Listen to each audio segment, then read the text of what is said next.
Hi, I'm Kiersten Marcil, author and adventurer into history, and we are here on If These Pages Could Talk. Please welcome our co-host. Sevannah Storm, romance writer. And I am also a historical fantasy writer, and we are here with our guest today, Melissa. Melissa, please introduce yourself. Hi, my name's Melissa, and I write contemporary sweet romance. And my novel is Skate Cute. Here is the visual of the picture of the cover. And it's a cute small town romance based in my own small town and based on my own personal fun experiences in life. So I'm here to talk about that, and I'm so excited to be with you. Thank you. Oh, we're glad to have you. It's always fun to talk to you. So I thought as a warm up to get to know you even more, we would just do a quick, what's your favorite? So I'm going to ask a couple topics and you're going to tell us what your favorite is. Okay. Okay. All right. So, and Sev can go too, and I'll throw in mine at the end. So everyone, what is your favorite dessert? I'll have to go with what my husband made yesterday. He likes to cook and he is awesome at it. It's like these malted chocolate chip bars. So that's my favorite. Oh, that sounds awesome. Oh, that's heavenly. Salted I got nothing caramel waffles. Ooh. Yeah. It's waffles with the salted caramel ice cream. Oh my God, that sounds delicious. Now I cheat on my diet every damn time. No regrets. Good for you. I am dairy free, so I can't do my favorite dessert unless someone like really puts an effort. I love chocolate mousse, which you can make with avocado. It's really good, but it's so much work. So, all right, that's my answer. Yeah, it's a lot of work. Favorite scent? I would go with a candle from my childhood called Festival of Lights from Yankee Candle. Oh, nice. What is it like? Can you describe it a little? It's kind of a sparkly. I love sparkles. So it's a sparkly scent, a sparkly cinnamon. It belonged to my friend, and I just loved smelling it every time I came over to her house. And then she gave it to me when she moved away. Oh, that's so sweet. Not the going away part, but the candle. Oh, that's nice. What you got, Sev? Favorite scent? Oh, probably rain. I think it's called petrichor. Yeah, rain or jasmine. We have a jasmine bush right out on our patio. But my actual favorite is an Australian acacia tree. So yeah, we're not supposed to have them because they're not indigenous, but when I do smell them, it just triggers memories from my childhood. So definitely, yeah, that's what scents are for. Right. Yes, that memory. Nice. I love a good coffee smell. That coffee shop smell. That's home to me. So yeah, in a bookstore. Yes. Yes, and we are talking coffee shops in bookstores today. I feel like it's a good carryover from some of our previous interviews, so I'm really excited about that. That's a good tie into our next one. What is your favorite hot beverage? Sev. So, first of all, I'm getting over a cold, so forgive the water bottle that I'm kind of nursing here.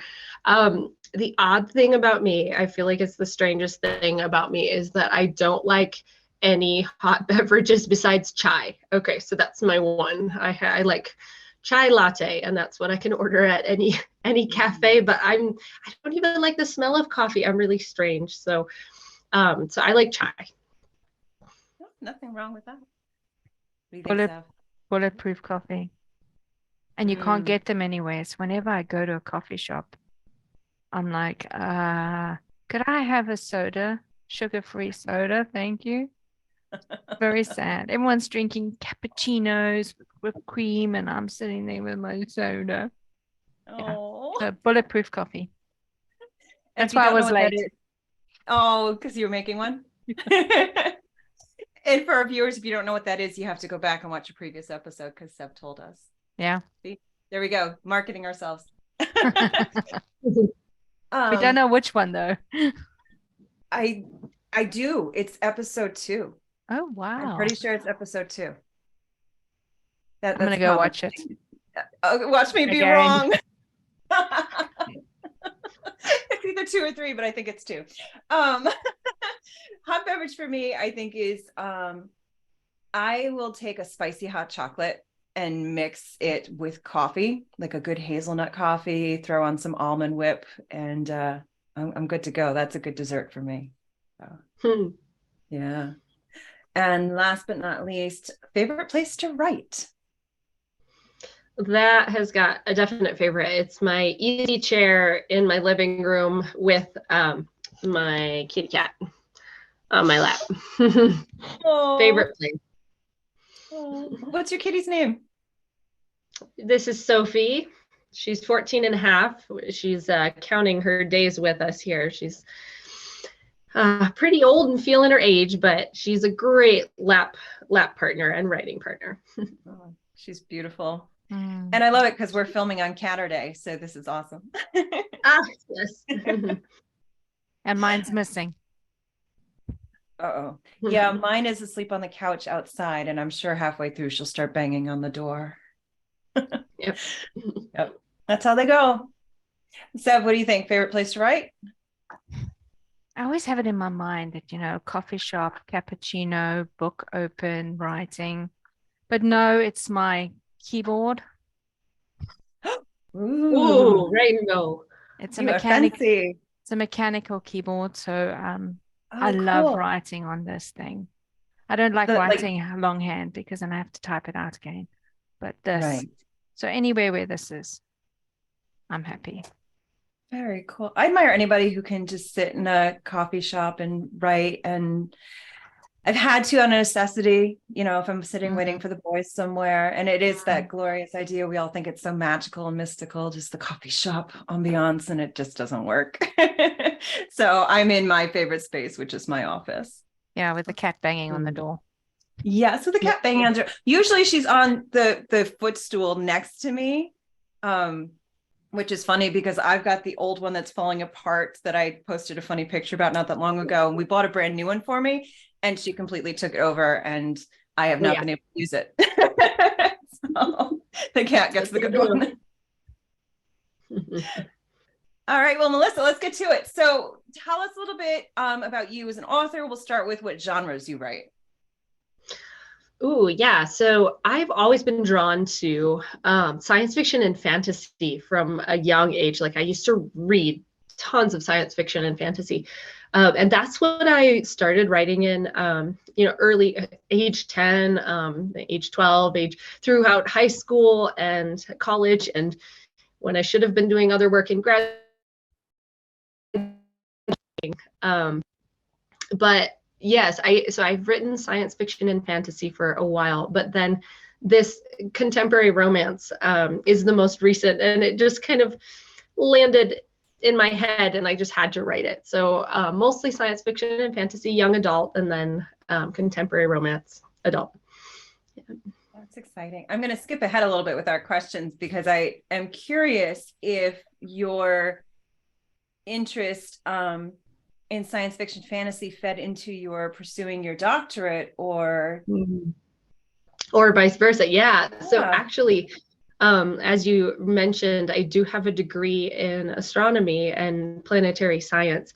And I was 10 years old and in love with Star Wars, and decided I was going to study planetary science and astronomy, which was a little bit funny because I didn't realize that I was in love with the fiction part of science fiction just as much as the science, even more.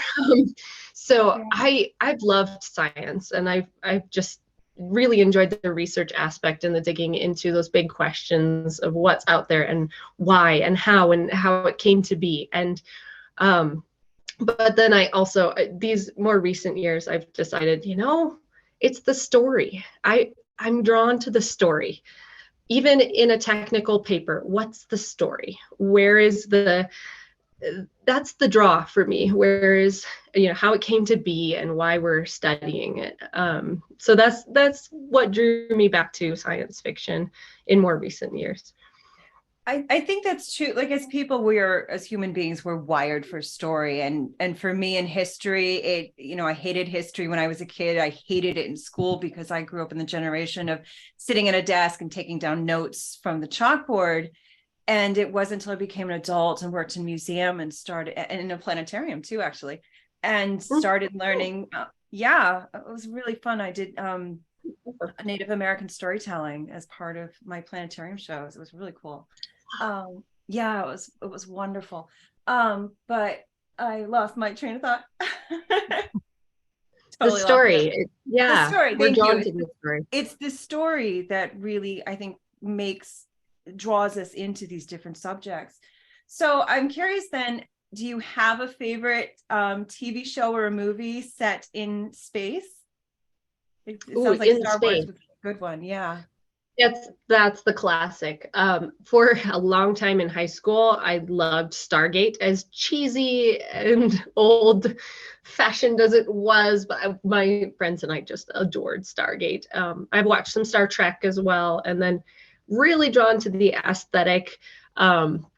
It's kind of like the Wild West feel of Firefly. Yeah, so I was about to ask you. Yeah. Totally. Yes. Oh, a lot of these great shows. So I did enjoy a lot of shows. Right now, I don't get to watch as much with young children, and with I put in a lot of time to a lot of things, so I haven't been watching as many shows, but I love those in high school. The Expanse. Yeah, The Expanse. The time is money, right? Like, no, not The Expanse. The Expanse. Expanse. Yes, that's more recent one. I have not been able to see it. So I watched it. Everyone's talked about it. Yeah, brilliant. Yeah, my husband loved that one, and I haven't seen it either. That's brilliant. I've even read the books. Okay. Yeah, that says a lot. Yeah. Went out. I wanted to know what happened, so I went out and got them all 5 of them. Oh, yes. But you never know, because adaptations don't always follow. So yeah. Are there any, Melissa, are there any shows or movies where it just you got to get on your soapbox because it's just so out there? It's just, the science is just so bad. Oh, funny question. I've written works with a fellow writer who marveled that I was a scientist, because I tend to value the rule of cool. So if it's cool, go ahead and do it and try to make the science work. So I'm growing. I'm learning how to do my world building as well as my rule of cool. So I don't tend to get too upset if the science is a little shaky. That's good. I just want to ask a question. Go ahead. Are you currently writing anything sci-fi, fantasy? Yes. Am I yes. No, that's great. Yes, so I am. I finished so the second book in this series of the contemporary romance, and then I'm kind of pausing on that, waiting to see what its future will be. But then I am in the meantime writing my passion of young adult science fiction. And this one's about a girl who is a colonist on a remote planet. She's a pilot, and she's also been affected by the planet's biology, the spores in the atmosphere, and that's changed the way she operates in the world. And that, to me, felt like a really important and fascinating question of what is it like for her, and what is it like for the people around her with a different way of seeing the world. So that one is in the works. I'm writing and rewriting parts of that. I think I've heard Sev talk before. You realize you go back, you write 5 books, and then you realize you've got to go back and change the world building to make it consistent. That's kind of where I ended up, only I didn't get to book 5. I got to book 2. But yeah, that's so cool. I love that you're doing it as a YA, because it's definitely seems to fit that coming of age, self-discovery. It's just, that sounds like a perfect story for that. That's great. Yeah, it's a great age. I'm drawn to it. A nice setting, yeah. Yeah. I used to teach in the arts, and I enjoyed, for the dance classes that I did, the choreography. I loved working with that age. That was a great age for that. Yeah. Now we're sort of teasing here, but astronomy comes up in your book, Skate Cute. Yes. So why don't you lead us in and tell us about Skate Cute first, so we're not teasing too much our audience. Sure. Yeah. So this book just felt like me. So it's a little bit, it's like my baby. It's me. But first, I think I'm going to start with how the book came to be, because that is one of my favorite stories. So I have in my small town a little skating rink, and I've begun artistic skating on my rink in the evenings around sunset, particularly in the summer. And I went out one day, actually, I know the exact day because I love dates, October 12, 2020, in the middle of the pandemic. I was out there skating, and the sky was just so blue, and I was listening to my music, and it was just so beautiful. I wanted to lie down in the middle of the rink and just soak it all in, because that's what I do, because I'm strange. But then I thought, well, okay, that might be a little too strange, because there's like a fire department, a police station, a skate park right next door, and someone might come over and be like worried, are you okay? Did you fall down and hurt yourself?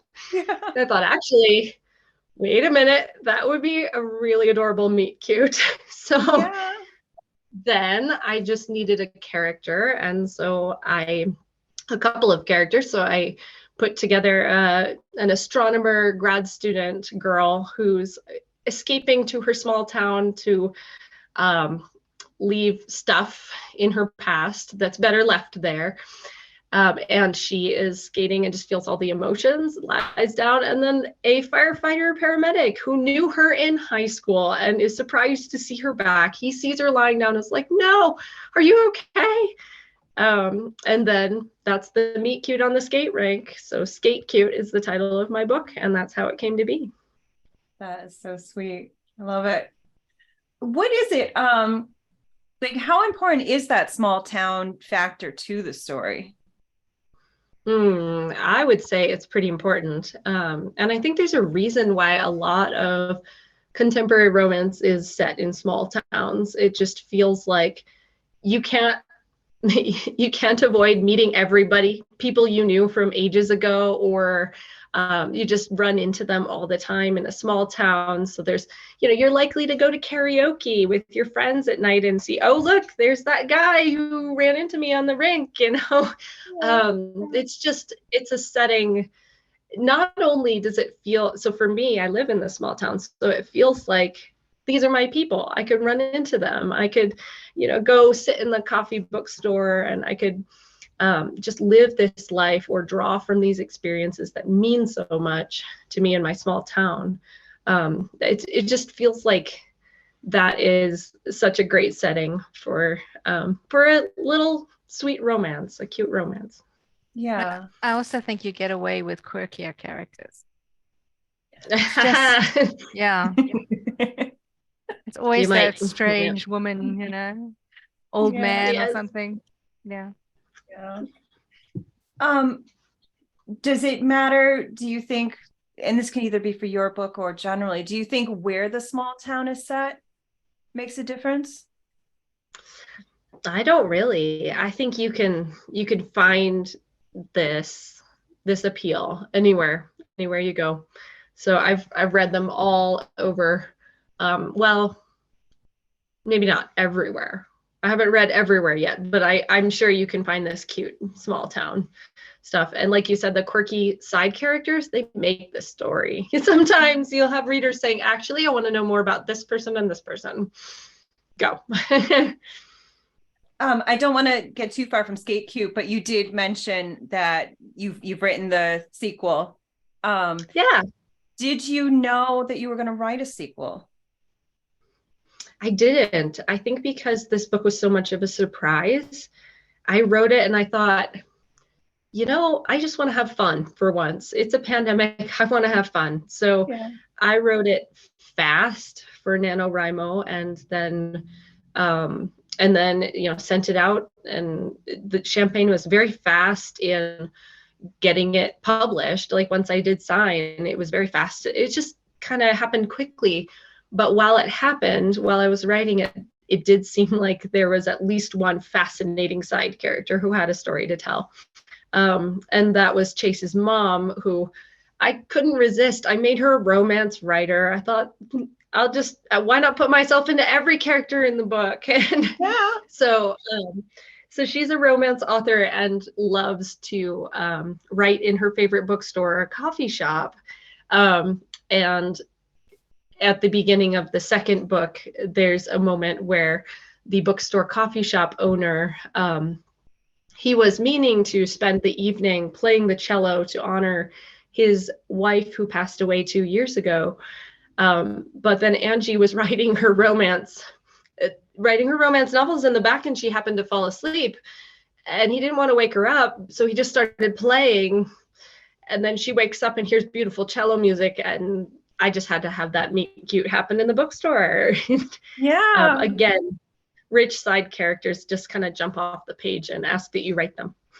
Yeah, that's great. Oh, and I love the cello. Cello is awesome. Oh, me too. Oh, it's just the most beautiful sounding instrument, I think. Nothing's better than a cello and a good cellist. So yes. I'm giving myself away again, who I like watching play the cello. So because I love the setting of a bookstore cafe, and we were talking with another author about bookstore cafe settings, like what belongs in a good bookstore cafe? Well, I think it's got to be, this is for me. I think it's got to be a small, intimate setting. So it's not spread out wide, bare, sparse kind of a feeling. So I like when there are little nooks with books or little stands with books, and you just feel like you're surrounded by books. You're probably surrounded by coffee smell, which isn't my thing, but I can see how it could be someone's thing. And just, I like the idea of the small town one. We have one in our small town. It's called the Red Queen, READ. And it's just the cutest little thing. You walk in and you can immediately see the people who are running the place, and they smile at you. They know your kids. It's just this beautiful, small, intimate setting where there's books, good coffee, good people. Yeah. It's awesome. Do they have events we'll say in your book? Are there events, or if you were to open a bookstore, like what sort of events need to be there? Well, I really like, they do have a local author section. So someday, I'm dreaming here, someday maybe I'll be able to put a book there, maybe even one about a bookstore coffee shop. And so that, I really like that idea that you could connect with local readers, local authors, and just have, we're not talking something hundreds of people come to. We're talking like 10 people and an author in a small space. So that's the sort of thing I would do at a bookstore coffee shop. That just sounds heavenly. Like you said, that nice, intimate setting, and just a chance to really get together with people. And Wi-Fi. And PowerPoint, so you can actually plug in your laptop. Yes. Yeah, it has to have that. Yeah. Steph, it sounds like you have your next book launch party all set there. No. Yeah. But it really sucks when you go to write with your laptop and there are no PowerPoints. So, and you're there for 3 hours, 4 hours. There's no way your battery's going to last that long. So, right. Yeah, absolutely. So, Melissa, have you been a lifelong writer? Yeah, I would say so. I'd say I've been drawn to story my whole life, and shaped by it. And, there's stories of writing at age 5 when I wrote a quick little story after supper one day, or then age 10 where I started filling out those notebooks by hand, wide ruled.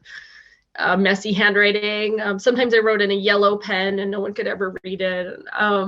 Just all those little youthful stories of loving to write. And then, like I say, I tried to do school for a long time. But then I secretly, when the lecture got boring, I was plotting my stories. So I kind of feel like I cheated on school for a while there. Don't let my professors watch. I know a professor who will watch this video, but anyway, don't tell them. Maybe he'll comment to you and say, yeah, I knew that, but but I want to hear that part. Love it. Yeah. Do you have formal training as a writer? No, I don't. Which I've always felt, mixed about. I feel like you definitely can train and teach, and I am learning all the time. But I don't feel like formal training is necessary. I think the training that we get is primarily in reading a lot, reading what we want, the sort of thing we want to write. I'm sure you two can relate innumerable times when I read something and later the next week or so, I'm like, oh, I have a new book idea, and it's inspired by that and shaped by that, or shaped by what we read. We notice what authors do and what we like. Reading feels like training to me. Oh, definitely. It definitely is. I don't have formal training either. And like you, I didn't know I was going to write a novel until one day I sat down and decided I wanted to write a novel. So I kind of learned after the fact. Like I wrote the first 2 books, started the 3rd one, and then took a writing course at home. And I'm constantly taking lectures now, but I don't know. I kind of feel in a way it's like a blessing, because do you ever notice how people who are authors with degrees in writing, they sometimes talk about the rules and save the cat, and I'm sure it's wonderful and super helpful, but I don't know, I sometimes wonder if it's a little easier coming at it the other way, because you'll hear them complain about how the rules bog them down, or their word count daily requirement bogs them down, and I'm like, oh, yeah, no. Yeah, I have heard them say sometimes you lose the joy, and I've experienced it in other areas. Sometimes I started losing joy in my studies, losing the spark that drew me to the study in the first place. So you do have to kind of balance your formal study. Yeah. And I think that's a good way of putting it, because I don't want to in any way sound like I'm dissing people with advanced degrees or even basic degrees in writing, because there's brilliant writers out there who have studied it forever, and there's so much you can learn from them. But you're right. So now you took time out from writing, since we're on that subject, to do your dissertation, to do technical paper writing. Did that impact either positively or negatively your writing for yourself? Yeah. I would say that I everything that I have done, I have enjoyed. I tend to, my motto is find the fun. And if there isn't much fun left to be found, I'm going to try something else, or focus on some different part of my fun in my life. So, and I recognize that as a reflection of privilege to be allowed to chase that motto. And I'm grateful, and I still encourage people to find the fun, even though sometimes jobs just aren't fun, and I get it. I've had some. And I think that, for my studies, I had a ton of fun doing that. And I would say that it paused writing simply because there wasn't any time, but it did not turn off my creativity, my investigation and exploration of the world, and the worlds that I could create. And yet I wouldn't say that my science strongly dictates how I write these days. I do not tend to write strictly. I don't tend to focus on the science or the world building aspect. I tend to focus on the characters and their emotions, and honestly, significant trauma I can put them through, and how they'll respond to that, and what will happen in crazy situations I put them in. So that tends to be the focus of any of my writing, including contemporary romance. Yeah. Because writing academia is a very different animal from writing fiction. I had a professor when I was working my advanced degree say to me during my first semester, and he's like, "You'd be a great novel writer, but your writing is crap for this."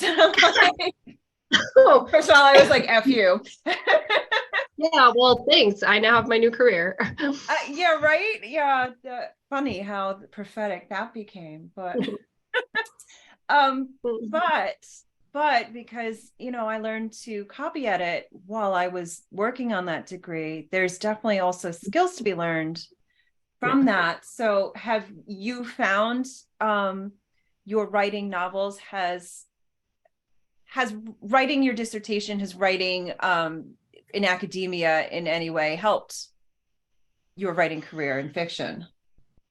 Yeah, well, no. So I have had advisors say, no. This is like way too writerly. Flowery. Turn this into science. Yeah, and I would like to think I don't flowery write my novels, but this is too much like of a nice sentence. Make it a science sentence. And yeah, so the writing is fairly different, but I would say that we writers just draw experience from everything. And so when I was in the scientific field, not personally, my advisors were fantastic. But so personally, this wasn't me, but I observed in close friends the difficulties of academia for women, that it's hard to put yourself out there and be taken seriously. And then it is often, there are instances of harassment. So I wanted to write something that showed respect for the people who are going through that, and just demonstrated how strong they can be, how strong I have seen women be, not just women. I've seen people be strong in the face of difficult situations, and I really wanted to honor that. So I do feel like my time on my science dissertation and studying did wrap in to the stories I write, because whenever I write a book, I want it to have meaning beyond simply pretty words on a page. I want it to have meaning for the real stories of the people who are reading it, and might know or be a person experiencing those things. Yeah. And your main character is, and I apologize, I don't know exactly the right term, but she is an astronomer. Yeah. Astronomer or astrophysicist. Yep. Yeah. Okay. And how does that feed into the story? Yeah, so she, well, not only does it make for some really cute stargazing scenes where she can point out the Andromeda galaxy to someone who's never seen it before, but it also makes for just, I would say it adds that depth of my own personal experience brought in, and gives her something she's working toward. It also ties in with her struggles, her backstory, and her current story.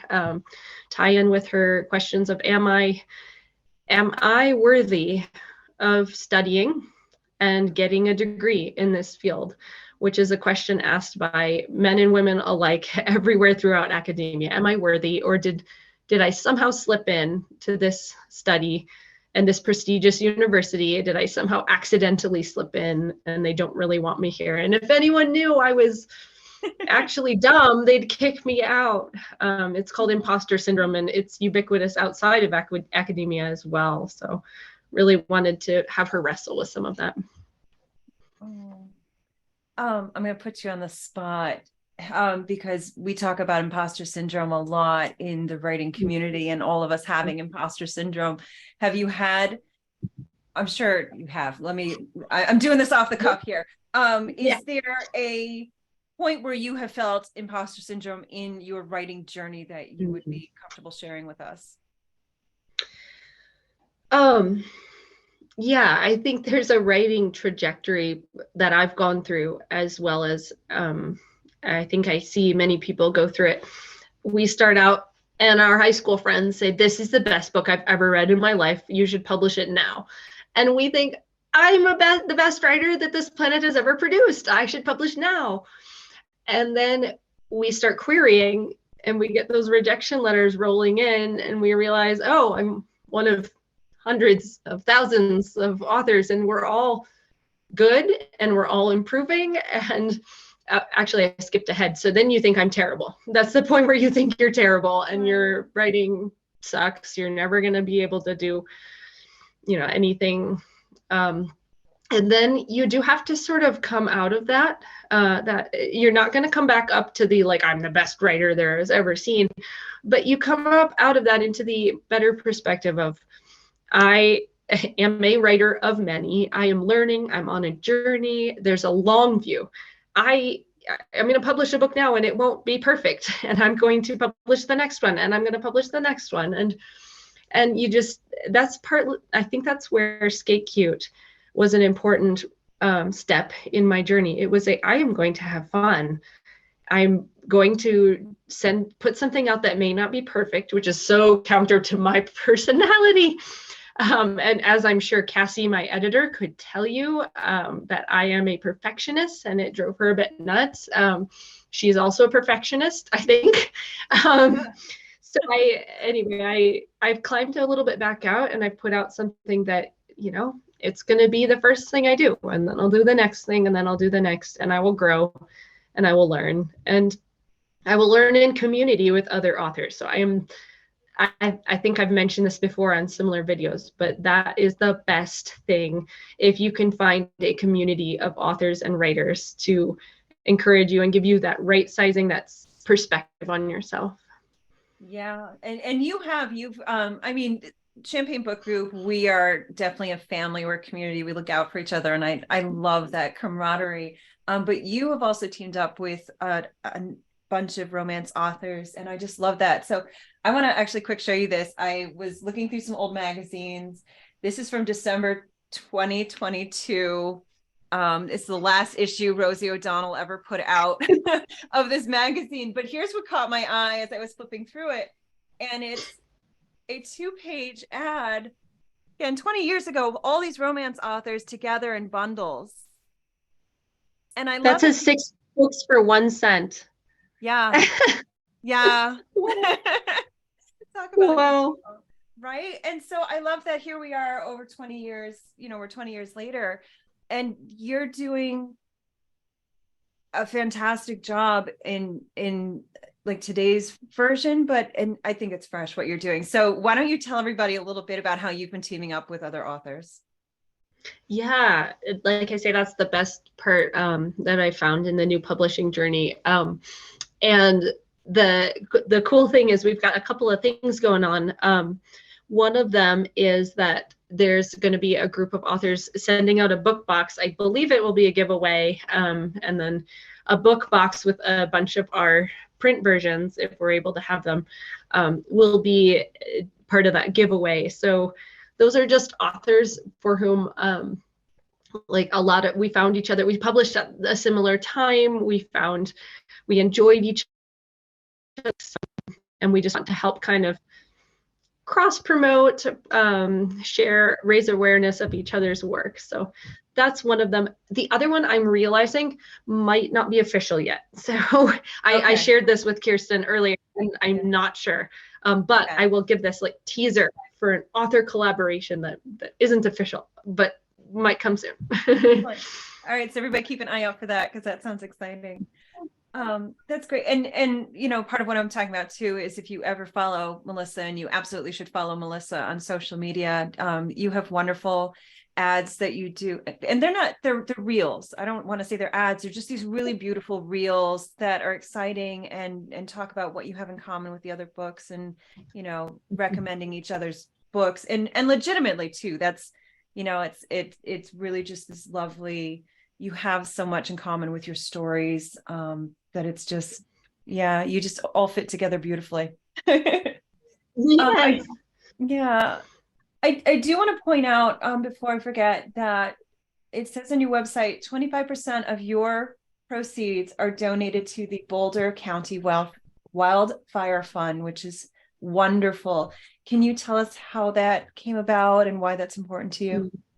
Yeah, for sure. That was while I was preparing Skate Cute for publication, a huge urban wind and fire event swept through my community, destroying more than 1,000 homes. And I watched from my skating rink as the smoke just billowed over my community, these close-knit towns around my hometown.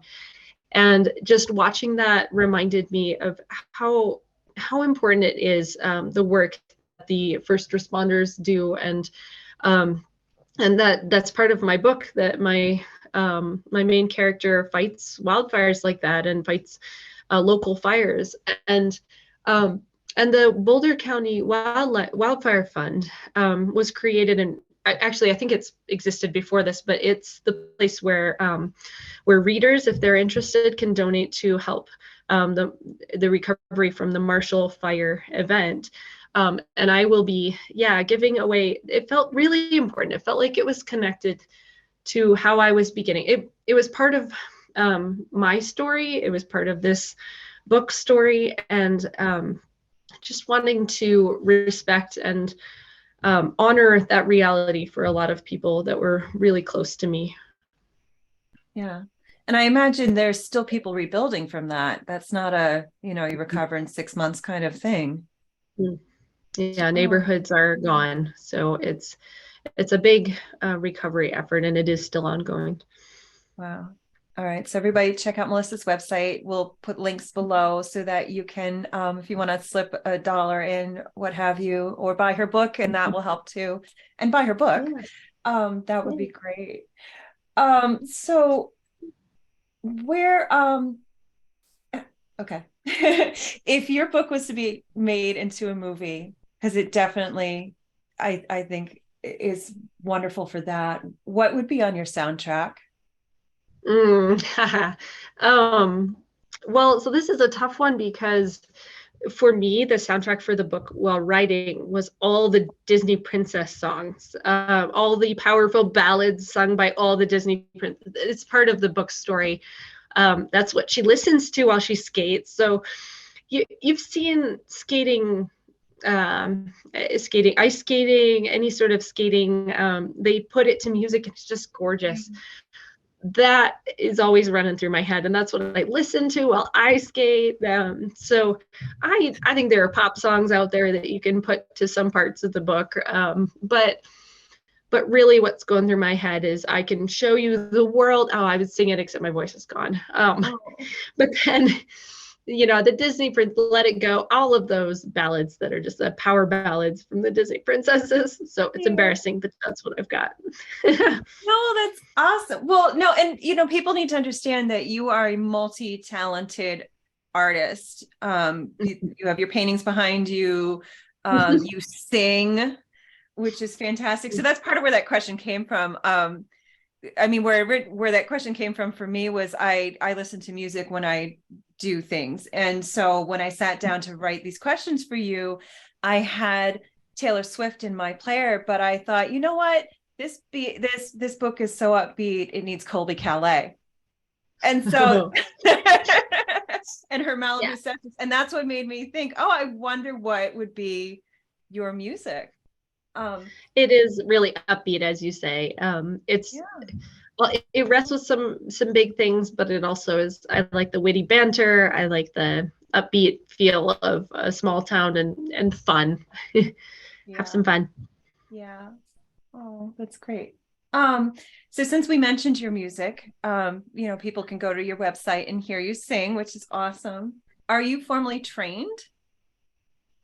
Not that either. I'm not trained in singing either. I wish, and someday maybe. Right now I'm focusing on the French horn, which is another thing I wanted badly to learn since high school. Or younger. I think I wanted to learn the French horn. So I'm working on that right now.